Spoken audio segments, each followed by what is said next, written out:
This right here is the brand new album from rapper Tony Bontana. It is called My Name. And Tony was first on my radar last year with the release of his record, The Beautiful Malaise, a record that totally blew me away, took me by surprise. I wasn't familiar with Tony's work before, but that album I felt was really special on first listen. It actually ended up in my favorite top 10 records of 2025, in case you didn't see that video.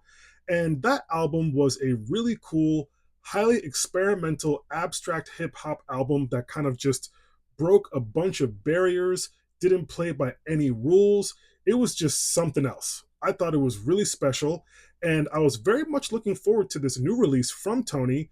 And I'm glad to say that the streak is still very much going with this artist.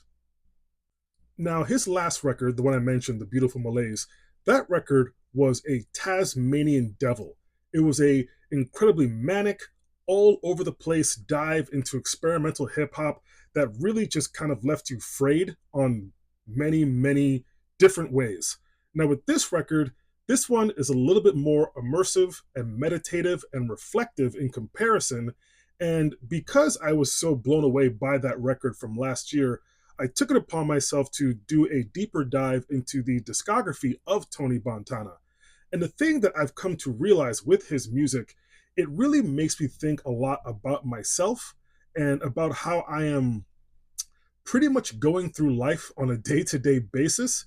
That may sound a bit much or a bit extreme, but I feel like his music is a dissection, a mental dissection, if you will, as far as looking at all the different aspects of your life, the people who are in your life, and how all of these things make up who you are. And also, it makes you think about the decision that we make every day, especially today with what's going on in the world, in America, internationally. And basically, that decision that we make every day is, do we want to engage or do we want to disassociate? And if we choose to disassociate, how are we going to go about it? What are we going to use? Who are we going to use? And that decision is becoming increasingly harder and harder for me, and I'm sure for a lot of people, to kind of peel the curtain back on me personally. My wife has been really, really stressed out about files, these particular files. And I've known my wife for well over a decade. We've been married for over 5 years now.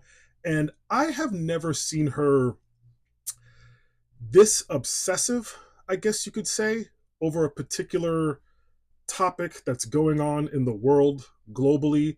And I understand it.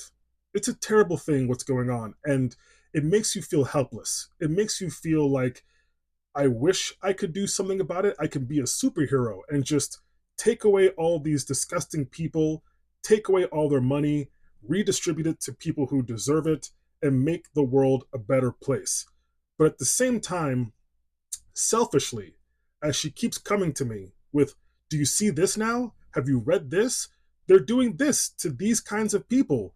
And I kind of just go, please, enough. Enough. I can't hear any more of this. What do you want me to do about this? And I feel guilty feeling that way, especially seeing how stressed she is about it because she has a heart. She has a heart of gold. She's a wonderful person and she cares about people in a very, very just grand way, to say the least.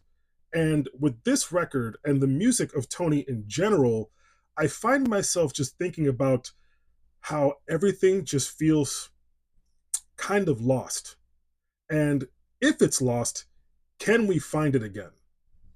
I hope we could, but every day it feels less and less likely.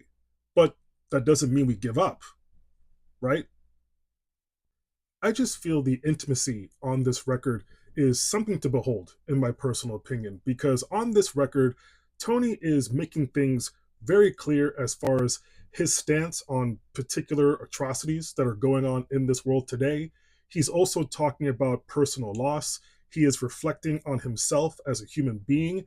And with this heavy material, there is a backdrop of a very haunting soundscape, I would say. It's very cathartic, it's eerie, at the same time, it sneakily hits hard.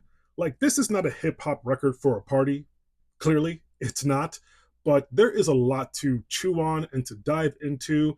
And another thing about this record is it's kind of short, but at the same time, it's interesting how something can be so immersive and so layered, but it's not indulgent in any kind of way. I think like this is a pretty special record and a pretty special artist. I really enjoyed this. I highly recommend it. Good stuff.